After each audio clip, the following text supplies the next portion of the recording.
Well, hi, everybody, and welcome to another Kepler Live. I'm with George Harrell, one of our history teachers. Say hello, George. Howdy. Greetings to all. Glad to be here. So I am actually pretending to be smoothly talking to you while I change my microphone setting. Did you have it set to the wrong one? I did, but so now it's on the good mic, and hopefully that'll be good. So you guys who are watching, let us know if it's too loud, please. All right, so here we are. George is in Moscow, so we get to hang out and drink from our mugs together and just chat about history. I was really, so we did a little publicity video with you. You know, some of the local teachers, we were able to take a camera out to them and really just plug Kepler through those. And you know, you in that video, you talked about, like, we had a math teacher talking about how much she loved math, and that made me love math a little bit. And I love history though, and seeing you talk about history differently got me sort of excited. And I don't think you used this phrase in that video, but as I followed up with you, you used the phrase of history as art. Mm-hmm. At a certain point. Mm-hmm. So I'd actually love to start off talking about just that. History as art, go. History as creative art. Yeah. And that's often not how we think about it. Right. So, and I basically taught myself history. Mm-hmm. I've talked to a lot of people who are like, high school history, that was not my thing. I did not find it interesting. It was boring. And especially when I was younger, that was kind of perplexing to me. It was like, wow, I loved literature. I loved stories. And obviously that's all packed into history. So I loved reading about the stories of crazy things happening in history. And, and that was what really sucked me into it. And I did all that mostly, like I said, on my own. And then realizing later on that if I had possibly gone through a lot of the programs, historical programs, a lot of the courses that these people had taken who didn't like history, where they're saying, yeah, in high school, I was taught history and it was super boring. It was really dry. I probably also would have ended up in the same position as they did, thinking history is not all that interesting, not all that exciting. I'm definitely a humanities guy. Yeah. That's definitely where my passion is. And I know someone who in high school, he was good at history.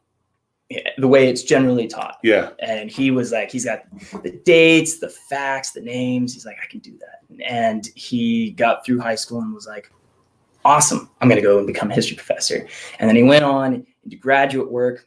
And then there was a professor who at some point he was talking about the fall of Rome. And he was like, in the fall of Rome, which occurred, the year for something or other. And your friend was scandalized. Yeah, he was horrified. Yeah. He was like, how do you not know that? This is a foundational date. And he actually mentioned it. And the professor said, well, frankly, it's not that important to me. Yeah. Wow. And that was when he realized that the method of graduate history, the way it's taught once you get out of high school and you actually start pursuing history. You have to take history seriously at that point. But also it's taught differently. Right. Because you're taking it seriously, you have to, you can't have that data approach. Kind of that compartmentalized way, the way it's taught for high school students. Well, because even with that example, as soon as you set a date for the fall of the Roman Empire, you get in an argument. Yes. Right. Yeah. Especially in college. If you're talking to some sort of a professor, they start asking, okay, well, what do you mean by fall? What do you mean by Rome? And all of these problems that start cropping up. And exactly. Like, oh, whoa, wait a minute. And so realizing that even the language that we use, so when I say fall of Rome, and this is kind of then touching on the creative aspect of history, that is that changes how we understand it. Yes. So if I say fall, that implies, if I say that you were walking down the street and you fell off the sidewalk, that's an accident. Mm-hmm.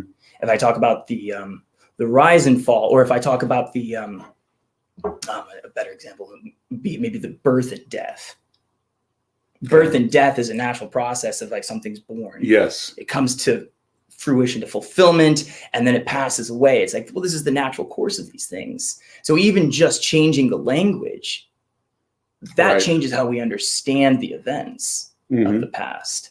Well, and, I thinking of history as a creative art, I think introduces a lot of problems that I'd love to discuss here. One of the first that comes to mind is reliability. But actually, before we get into that, I would like to talk a little bit more about this contrast of thinking of history as a science versus a creative art. And there may or may not be tension there. But I remember as a child, a grammar school child, this was in Brazil, I had history class, and I liked history class, in Brazilian schools. But I really fell in love with history because of some comic books that the Seventh-day Adventists would put out. That's awesome. And they were history, and some of it was Brazilian history, but some of it was American history. And I knew that I'm American. Like, that was a thing I knew about myself. Okay. But I didn't know any of what it meant. And so reading those comics was important to me. But then I went to an American school in Brazil, and suddenly we didn't have history class anymore. We had social studies. Which blew I couldn't wrap my head around what social studies meant. I continued to fall in love with history because there was a library in the school. But as far as like actual, sometimes we'd watch a movie set in the Revolutionary War. Sometimes we'd be studying demographics, and we were 11. And so I'm not into demographics. Yeah. And they told me a lie. They said the United States is a melting pot. So I was like, "Ooh, that's fascinating! I can't wait to get up there." And then I got up there, and I'm 12 or 13. I'm thinking to myself, Brazil's a melting pot. The United States is like a quilt at best. But anyway, you get these weird little. I think it's interesting because I think when people start talking about history as a creative art, suddenly you're talking about the manipulation of narratives. Yes. But the numbers, when you're approaching it as data sets, that itself is an agenda, and that itself ends up manipulating the narrative as well. Suddenly it becomes important to talk about the United States as a melting pot because there's an agenda, right? You're being told a certain thing about how you should be and what your country is like, which may or may not be the case, or if you knew the actual story as opposed to history. Yeah.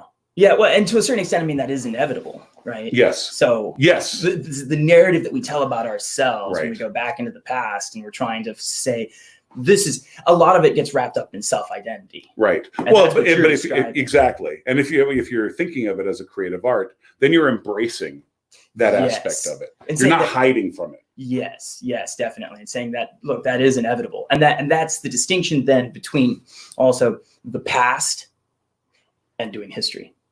Mm-hmm. Yeah. So doing history. Yes. Okay. Yes. So the past, that's like, we could talk about who won the American War for Independence. Mm-hmm. And if I say something like, the Americans won the war for independence, true or false?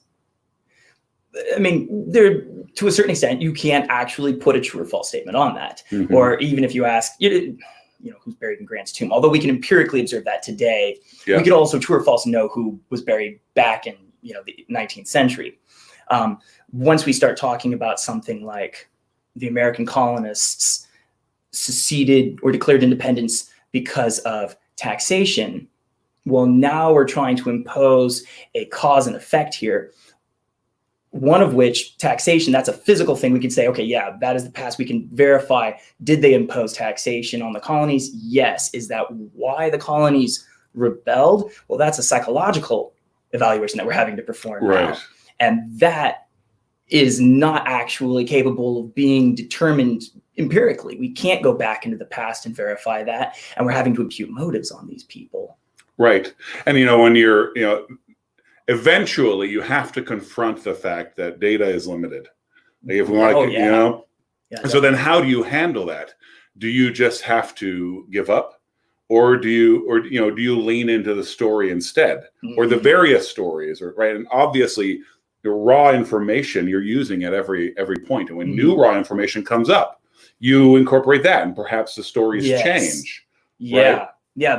One of the examples that in the history course that I teach, one of the big examples of that comes right out of the starting gates that I love talking about, because I'm really passionate about this aspect of history.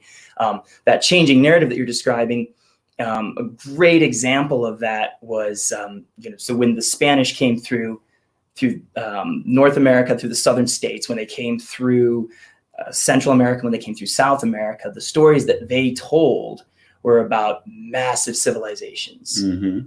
And they were talking about millions and millions of people. And they were doing that, even people like Oriana down in the Amazon.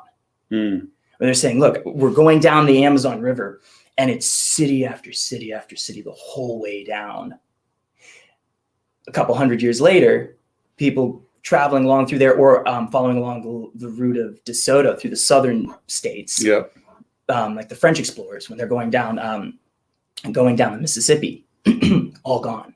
All those civilizations, they're saying, no, there's nobody here. And yet De Soto was talking about being able to stand up at the top of like a pyramid in what's probably present day Missouri or something, and then seeing, he's looking out over a massive city with thousands of people in it. Yes. It's being able to see the smoke rising up from other cities with thousands of people in them. And when these French explorers then, a couple hundred years later, when they're going down there, they don't see any of this. And so everybody, all the historians were like, well, okay, these are big fish tails. Right. The Amazon doesn't have the capability of supporting that kind of amount of people living in close communities. Yes. It's been hunter-gatherers for eons. And then in the last 20, 30 years, especially with things like LiDAR, they're able to go through and actually see underneath the jungle canopy, and then map that. And they're like, whoa, no, these people were right. Right. They were talking about millions of people living in the Amazon.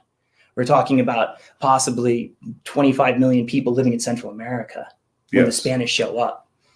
Millions of people living in what is now North America.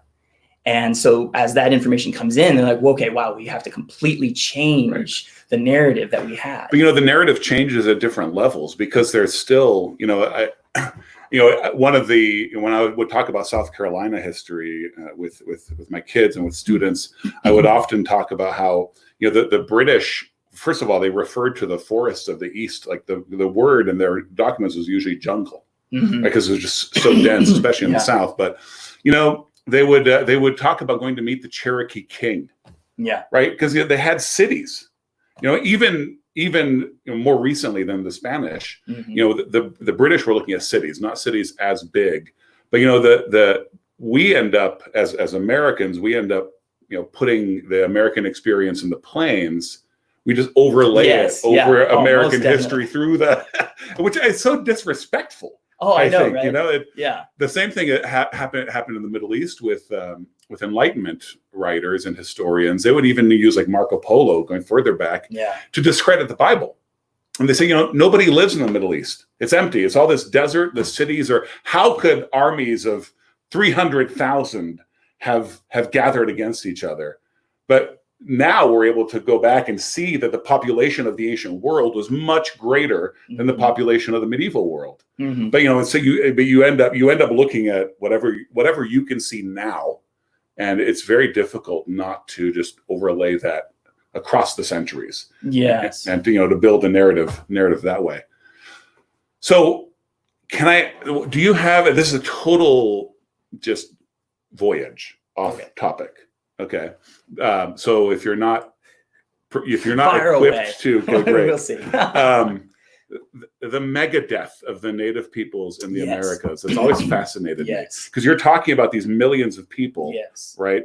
And well, first of all, the idea that the mega death, these plagues, began before the Spanish arrived. But then even that, like when Squanto met the English, that his people, the people groups in that area, had been decimated. I do. What do you have you interacted with that at all? Yes. Yeah. And the research on that right now is that what caused that was that the native inhabitants were not equipped genetically and biologically to be able to handle the this was essentially a bacterial soup that the Europeans were living in, and that was in large part just because of the close proximity that Europeans had with livestock. So, you're going through looking at anything like smallpox. any of these diseases, they all originate with livestock that they did not have here in the Americas. Right. And so what you're seeing with like one example is when the Spanish go down to so they've taken Central America, the Aztec, the Triple Alliance has fallen, and then Pizarro heads south into South America. He arrives there, comes up over the mountains and sees this massive army on the plains below him. Atahualpa is down there, and the reason why there's this massive army there is because they've just finished fighting a giant civil war that spanned several years because of this plague that had ripped through and had killed the emperor, and then they had fallen into civil war with the succession, who would follow after him, and that plague had reached them prior to the Spanish getting to them from Central America. Right. So a lot of places, like with the Pilgrims, when they're showing up there, we're looking at possibly as much as a 90% death rate for the native inhabitants. Like you'd mentioned, like the jungle that English explorers are talking about, the virgin wilderness, that all is a post-apocalyptic landscape that had just arisen in the last 100 years, 200 years, as these peoples had just died off. And then the rainforest, like in the Amazon, just claims all of that land. And then they all disappear. And especially in North America and the Amazon, the reason why there has been so little data until now about that is because they didn't build their cities out of stone. Right. But they have mounds, which still exist in places like Missouri and Kentucky. One place where a lot of my family had come from in southern Illinois is actually called Little Egypt. Little Egypt, Illinois, because of the pyramid mounds that they have there. And that's all that's left. So there were no stone structures. They're building out of wood. So they have walls, they have cities and buildings that have been built up on earthworks. The earthworks remain. Yeah. But all the wood structures just disappeared. Unlike Central America. Right. So let's since we're talking about the not just civilization and let's talk about U.S. history. You have a class that you're offering simply called U.S. History. What are your hopes for that class? To help students realize just the creative aspect of history and also realize how much of this, a lot of the narratives that we tell about the past, something like the War for Independence, is built around generally like the way it's taught in high school, kind of this 3x5 card. Right. And that's where we have event, and then we have event, and then we have event. So generally, if you study, you think of high school American history, it's kind of like, okay, we go Jamestown, we can go Pilgrims. From Pilgrims, we could go to American War for Independence.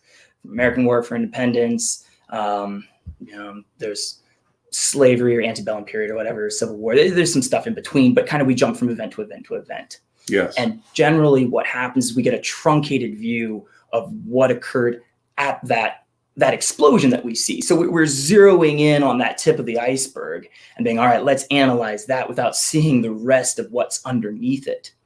And when we're talking about something like the American War for Independence, I done a talk for a while back for Roman Roads actually on this, and realizing that these people that come here to America, these English colonists, and then are later involved in the American War for Independence, they come over with a lot of baggage, 150 plus years of baggage. And that helps to explain and unpack what occurs then at the American War for Independence, as opposed to, generally when we study something like the War for Independence, okay, we'll talk about the Boston Tea Party. Maybe we'll talk about the French and Indian War, maybe. But we don't understand how these people saw themselves. Yes. That's the big problem. You even think about us, contemporary modern America, we see ourselves as heirs to a long tradition, a long history, this narrative that we've told about ourselves, and that factors into then the decisions that we make today. The same is true for those people. Their history didn't start with the Boston Tea Party. Right. And realizing that, because also the way a lot of times the American War for Independence is told is kind of like things were hunky-dory in England. There was Britain and the colonies, and then at some point the American colonies discovered natural rights, John Locke, and declared no taxation without representation, started shooting their British overlords. And It's like, well, that doesn't sound right. Like, what the heck is that about? That's well, and I notice you don't say the American Revolution. You say the American War for Independence, because what you're describing is a revolution, like this false description. Yeah. Although there are revolutionary aspects to it. Yeah. Yeah. But when you go back and you examine 150 years prior to the American War for Independence and see that Britain was a mess. Mm-hmm. They had fought numerous civil wars. They had a revolution. Their king had been executed, right? We're always quick to like point at the French and be like, look at the French and their terrible revolution, how that got out of hand. And they massacred people and executed them and killed their kings. Like the English had done that back in the 17th century. They had numerous rebellions, times where you had confusion as to succession, as to, okay, who's going to rule, the Jacobite rebellions. We had stuff that it could almost be described as ethnic cleansing up in the north. You have persecution going on for this 150 years prior. And these people were fleeing that and setting up shop here in America. Trying to fleeing in different ways and to different places. Exactly. And they come here and don't trust one another. Right. And their disputes with King George III was not something that just emerged all of a sudden. There's a long history behind this, and people realize that, okay, James I was from Germany. Actually, George I, George II, they didn't even speak English, because of these wars of succession over, okay, well, we need a Protestant king, so we're going to skip all of these heirs to the throne because they're Catholic, right?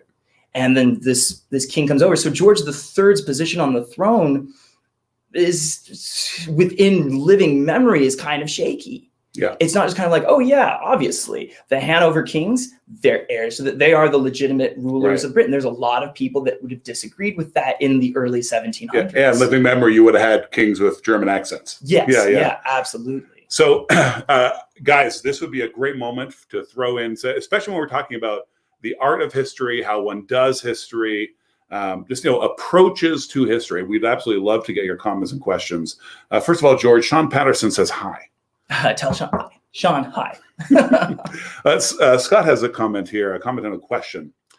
John Lucas is noted for arguing that history as a human enterprise, not the events themselves as much as our capacity to understand and explain those events, is incomplete, inaccurate, and not quantifiable. This keeps going. Okay. So hopefully you've got a good memory going there. Keep track. So incomplete, inaccurate, not quantifiable. How should a history teacher navigate the human activity of doing history, since its realm really lies beyond the outmoded modern divide between the objective and the subjective? I really feel like Scott could have phrased that more briefly, but do we have a handle on the question? I think so. Okay. Go for it. And hopefully this is answering Scott's question. But a lot of it then does come down to an exercise in psychology. Like what I had mentioned when we were talking about the cause of the American War for Independence was taxation. Well, we're trying to go back, trying to understand these people in their own times to the best of our abilities. That is going to be very limited, obviously, because we can never truly put ourselves back in their shoes. But we can understand, as we do this again and again and again through history, as we're trying to do history, analyze the American War for Independence, analyze the American Civil War, you start to see themes crop up. Okay. And also, that's to be expected if we understand What's to be expected? It's to be expected that we would see themes in how people operate and function. Especially if we view humanity as not just ultimately pliable and itself subjective. If we think, okay, there is some sort of base level humanity to us, we're all created in the image of God, if we're all sharing some sort of common ancestor, and if we all have certain, certain desires, but there's something to us that makes us human that we all share in. And you can see that happen again and again throughout history. And if you're approaching it with that mindset, can we find these themes? Can we see how, these people put in a position completely different than I am. Can we at least understand them from their own narrative? I think that's really what we're trying to do, and and the more we analyze history, the more we're able to see those themes. Yes. Well, I wish to see that commonality. Yeah. Okay. I see that, but I kind of, as a creature of modernity and postmodernity, perhaps I want to sit on this outmoded modern divide between the objective and subjective. Maybe that's too subjective for me. Maybe I want to know why this happened, because it's important to me now. Yes. Can I know? Should I try to know? Like, is it profitable? Am I just deceiving myself? Yeah. And that's where I think it is definitely profitable, but it's also profitable. It's profitable to attempt the endeavor while also understanding you're never going to be in their position. Mm-hmm. So, and like I said, with the, we were talking earlier about just the need to change the narrative once we have more data that comes in that forces us to accept that and recognize it. It means we have to hold our beliefs about the past with a certain looseness. Yeah. Okay.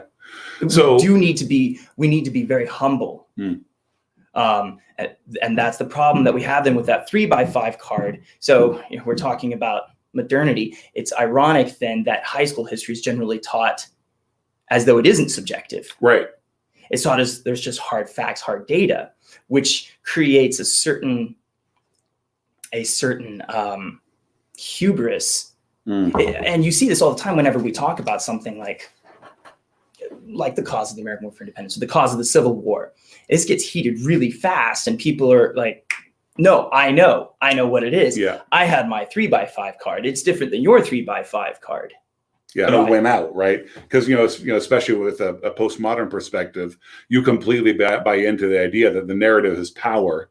So it's important that I be able to describe the Civil War in a certain way because of my agenda today. Yes. You can't win out with your perspective because, this definition of these reasons I have for the Civil War feed into my agenda today and my political life, my social life today. And that also ties into what we were talking about, the narrative that we tell about ourselves. Yes. And if we go back into the past trying to find ourselves, which is what we oftentimes are doing. So we go back to the Civil War and it's like, where am I? Where are my people who believe exactly what I believe today? And you see that with, so much of Hollywood film, something like Kingdom of Heaven, or where you're like, oh my goodness, let's just take 21st century man and we're going to put him back into the Middle Ages. And you're like, oh my goodness. So much cringe. But we're doing the exact same thing. And that's why we hold to that so strongly and why we're willing to, beat each other over the head over this argument, because it's like, no, that in some ways is an attack on myself. Yes. That's not just a disagreement on what happened in the past. Right. So, we've been mocking, decrying the use of 3x5 cards to niftily define things. And yet I want to throw out a nifty little phrasing to see if I can summarize what you're saying here. Would you say that the profit of history, I'll choose profit because I don't want to say the utility, but I also don't want to just say the beauty. So we'll say the profit, but the good. Okay. The good of history comes from its study, not from conclusions. Yeah. And yes, that's an interesting way of putting it. Okay. So you'll at least provisionally accept that. Yeah, I might end up trying to use that. Okay. But also trying, like you're saying, that there is usefulness in trying to figure out the conclusions, because there are conclusions that can be derived from it. And like I said, we do form the conclusions. Like we say something like, okay, well, what were the causes of the American War for Independence? And we actually do attempt to form some sort of statement that makes sense of the conflict. Also, while realizing that there's a very good possibility this is very limited in its ability to speak to the people of its own time. Right, exactly. And to whatever degree it's true, we have to hold it loosely. Yes. So Scott follows up by saying that I hear George saying we need to have a historical consciousness rather than look for a factual account of history. So just kind of revolving around what we've been saying the last couple of minutes. Jonathan Roberts has a question for us. What is the role of ethical evaluation, if any, in the historical task? Yes, yeah, and that is oftentimes also applied in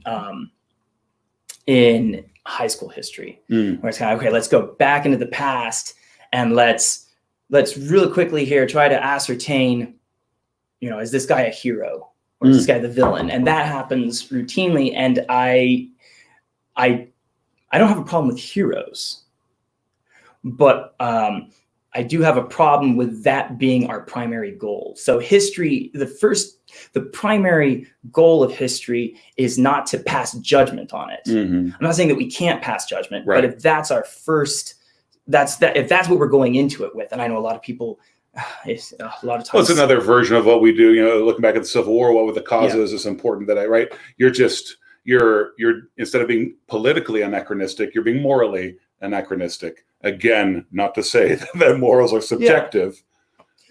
And we do that if we're trying to find ourselves in the past. Right. So that's exactly what you're saying. That's the other reason why something like the Civil War can get super touchy, because it's like, okay, I somehow see myself with one side or the other. Therefore, their morals have to align with mine. Right. And that's the problem where, and this happens so often, where you go into the past and people, they quickly pass a moral judgment on a character or a side, and so what they're doing is it's hagiography, right? Where they're, okay, these are our saints, these are our villains, and then we're like, okay, this guy is a moral hero, he's a historical hero, and then once you start doing a whole lot of research into him, you're like, oh no, this guy is not a good guy. But I self-identified with him. Yes, it's like discovering that Michael Jordan isn't an upstanding citizen. Yeah, right. And then you're like, oh no. And there's a lot of people that can get really distraught by that, by finding out, holy cow, these people are fallible or humans. react in anger if you bring stuff like that up, even. Yeah. Because they're invested in a certain construction. Yes. And a lot of times, I've also seen this where they'll just throw they'll just be like, okay, well, then there's nothing of value in this person or that, because they're going to try to find this bifurcation. Like, okay, well, we've got this side is either fighting for truth and justice, and this side is Darth Vader. Yes. And then when all of a sudden they look into the side of light and holiness and realize they're not that way, okay, well, then the other side must be. Right, yeah. And when that's our initial response is, okay, we're going to make some sort of a moral evaluation overall, throw everything into, the whole side into one category. Again, that's not taking them at their own, their own identity, seeing them as they saw themselves in their own history. And it's disrespectful. That's one of the things that I have difficulty with contemporary, with current histories of the native peoples of the Americas. For that reason, there's this agenda that is, there's more of a concern to vilify Europeans than there is to honor their history as it was. Right? There might be elements of both, but this is you become so concerned with your agenda that when something that talks about the greatness of a native civilization comes up, you're like, no, we can't have that. That messes up our little narrative. Anyway, that's just a place where personally it rubs me the wrong way. Well, go ahead. To that point, when you, because not even a lot of people today are aware of the information that's coming in about the civilizations that we just talked about.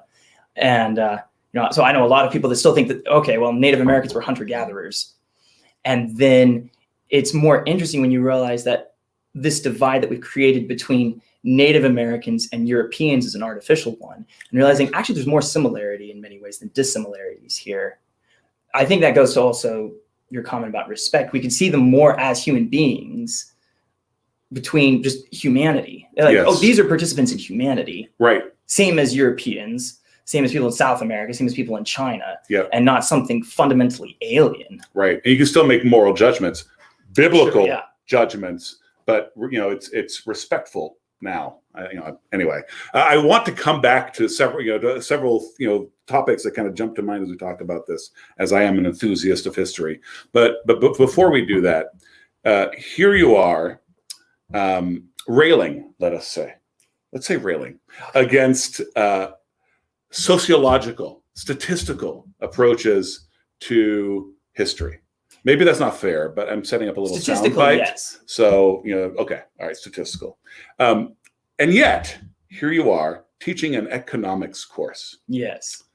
That doesn't seem consistent, sir. Right. Yeah. Tell me about your economics course. Yeah, and that's that difficulty there that you're describing was why. So when I was younger in high school, history, literature, all of that was super fascinating to me. Economics, not so much. I was not interested in it. I was not especially fascinated by math. That wasn't really my jam. So it wasn't until much later, actually, in graduate school, that I realized that one of the reasons why I had found economics so boring was because it was taught incorrectly. Okay. The foundation of economics, like what is economics built on? Is it, generally you flip open an economics high school text and it's like, okay, here's the math, here are the graphs, the charts, and it's taught in many ways as a natural science. That's the method by which people approach economics. Right. And like I said, in graduate school, realizing that economics is actually part of the humanities. Yeah. Okay. Because the course description, it's a semester long course, half credit, and the first thing you say is flipped classroom. So yeah, describe that then. How do you teach economics? Because it's similar to what we were just describing with history. So in high school, right, history, they're like, okay, let's memorize these dates. Let's memorize these names, these events. And the similar approach is generally taken towards economics, right, where it's kind of like, okay, even more naturally, perhaps, right? Because there's a yes, temptation to be statistical, to be measuring things. Yeah, and a lot of that stems from the idea that, okay, what is the goal of economics? It's fundamentally predictive, and a lot of times it's taught in a manner that has more to do with politics. Whereas, okay, what is economics? Well, it's a branch of our political studies because it's about social engineering. And what that means then is that we're able to control this in such a way, we're able to take the numbers, we're able to calculate them, add them up, figure out what is the best policy for the government, the nation, to then steer economics. So it's a utopian science. Definitely, yeah.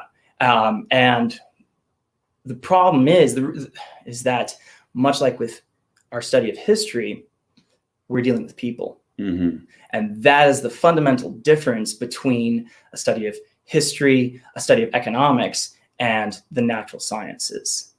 So when we're studying billiard balls bouncing around against one another and we're trying to figure out, okay, the transfer of energy, we're trying to figure out causation. We're trying to match correlation with causation, right? And we're able to do that in science with something like billiard balls, or we're studying gravity, because it has to be able to meet two things. One, it has to be able to be conducted in a controlled environment. And it also has to be capable of being duplicated. Right. And we can do that to a certain extent with something like, billiard balls. And the reason why is because they're inanimate objects, right? So we're watching them bump into one another, and we're like, okay, we're going to try to remove external factors that might be interfering with them, or if we're watching them bump into each other and somebody's over there and they're moving the table, well, then that's going to tweak the data, right? And so we're going to try to remove those externals. And when we then try to perform empirical analysis to economics, what we're doing is we go back to, we're like, okay, 1928, 1929, okay, there's the Great Depression. We can't go back into the past. So what we're having to do is exactly like what we just described with history. We're having to take partial information and try to make sense of that. So there's a limitation there. The other problem is that when we say, all right, now that we have some data from 1928, 1929, the start of the Great Depression there, let's see if we can find other Great Depressions and see if the correlations are the same as with the Great Depression.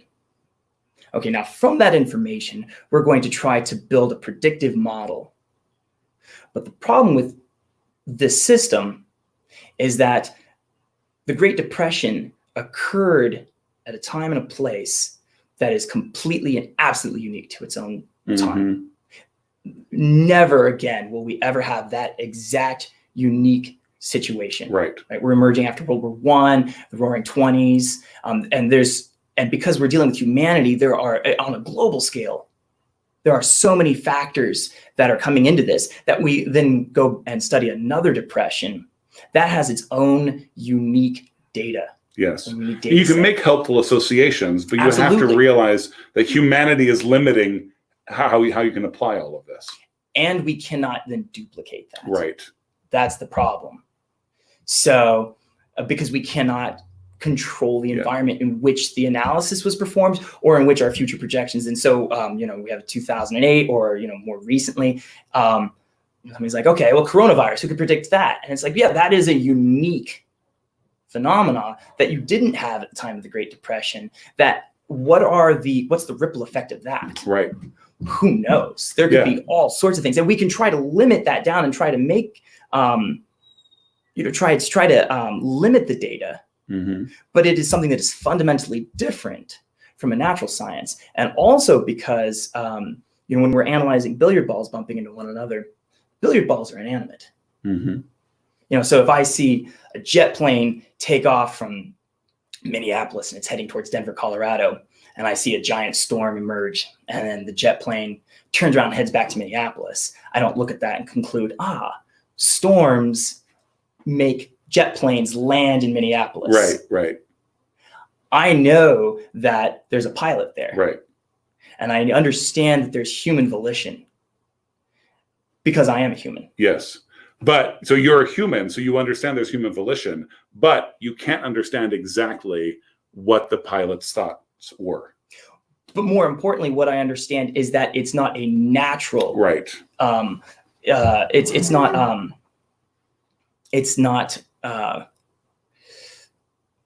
So like with the ball bouncing into the other ball, it's kind of like, okay, well, it has to go. It has to bounce off the other one. Imagine if I drop the ball and instead of it going straight down, mm-hmm. it all of a sudden decided, no, I'm going to go sideways. Right. And you're like, whoa, what happened there? And it's like, well, it made a choice.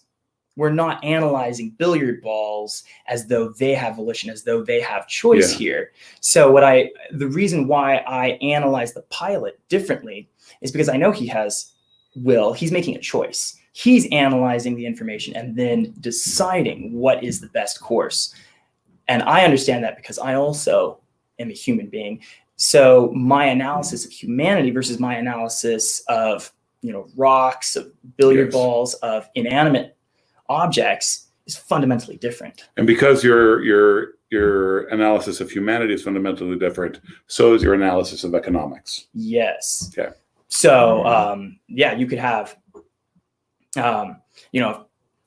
have T-shirts that are made up that say Red Sox win World Series or something. Right. And it's like, okay, these are going to sell at this price. Mm-hmm. That's contingent on whether they actually do. Right. Whether they actually do win the World Series. And all of a sudden, these people could decide, you know what, that's not worth my money. Or people watch a movie in which George Clooney's driving around in this beautiful red sports car, and all of a sudden red sports cars are going like hotcakes as people are running out and trying to buy them up. That is human volition, human will, people making choices based off of their own desires. Right. That is not at all in play when we're talking about billiard balls. Right. So there is a predictive art to forecasting whether people will buy red convertibles, and you can influence it. Yes. But you can't have that 100%. Like, we have measured this and we have determined this. Billiard ball A hits billiard ball B. Okay. Because you're controlling the environment and you're watching it and you're like, okay, let's do it again. Right. It happens. It's the exact same thing. Right. It keeps happening.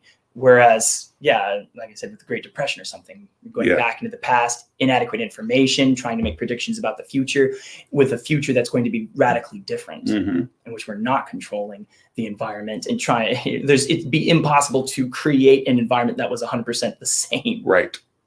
So we have some comments to interact with, and I would love for more to come in as we approach the end of our time together. Now would be the time to get in any questions or comments that you have. So let's interact with Daniel's comment here. At some point, are 3x5 cards unavoidable? I think we've been addressing this a little bit. Is there such a thing as a better 3x5 card for history? What if you don't have time to dig into an event in depth? understanding our limitations is a great place to begin. So like we had mentioned about how do we first come into our study of history? When we're first doing history, what is our immediate gut reaction as we're reading about these events? Is it to cast judgment and ethical choice on, pick sides, figure out who's the good guy, who's the bad guy in this conflict? Right. Or is it to try to understand them in their own words, in their own time, and in their own history? Right. Yeah, there are organizational aids to helping, right? Yeah, and memorizing definitely. dates is helpful. Yeah, 100%. As long as you don't, marry it. As long as you realize that's not the goal. Right. Yeah. Right. Scott expresses admiration for your willingness to take on Hume. But he also comments, the study of history is the best medicine for a sick mind. Actually, this is Levy. For in history, you have a record of the infinite variety of human experience plainly set out for all to see. And in that record, you can find for yourself and your country both examples and warnings, fine things to take as models, base things rotten through and through to avoid. That is a fun quote. Well, I want to close with this.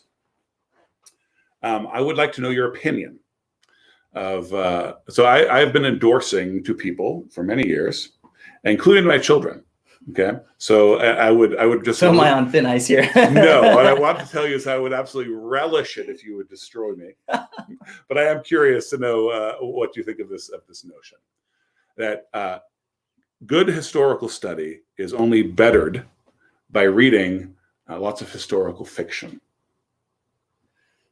Ooh, I saved that doozy for the history teacher for last. Historical fiction. That is, like, for example, like the context that as I became fascinated with the War for American Independence as a teenager, and the thing that really just built that up and drove me to further study were actually the novels of Kenneth Roberts, a writer from Maine. And actually, the book of his that I found the most boring was the one that was about a Tory on Long Island. But anyway, that's just one example where it's those novels drove me to further pursuit. Now, obviously, you'll grant that the further pursuit of historical study is wonderful, but what about the idea that there's a historical study good in reading novels? I'm torn on that. That definitely helped drive my passion for history. Okay. So that was definitely helpful in my own, experience to get to where I am with this.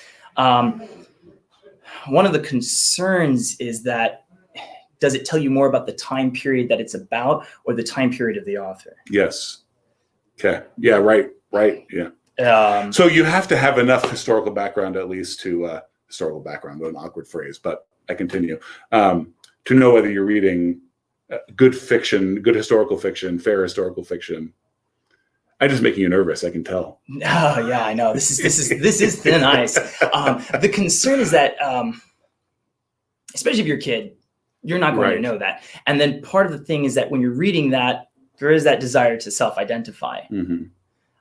Right. And actually, for kids, a lot of historical fiction series are made expressly with that in mind. Yes. Right. You're supposed to. In fact, there was a series I enjoyed as a 10-year-old. Gia Henty does that, but there was another series. I forget what the series is called, but it was always like a 10-year-old boy and a 10-year-old girl. Okay. On the Bataan Death March or in the French Revolution or whatever. Yeah. There's like a 10-year-old boy, a 10-year-old girl. Here you are. Find yourself in one of these characters. Yeah. You're like, who are you supposed to identify with? Right. The torturer or the child? And you're like, oh, well, that's easy. Yeah. So these people are good and that side is evil. Right. Yeah. Okay. Yeah. I just love that I've provoked that face in you. That alone makes me happy. Yeah. I think we're good. I mean, unless you want to keep going about this. Well, I guess to add one more thing to it is that because of the desire a lot of times to quickly slap that label on, we also quickly put one side into a single camp. Right.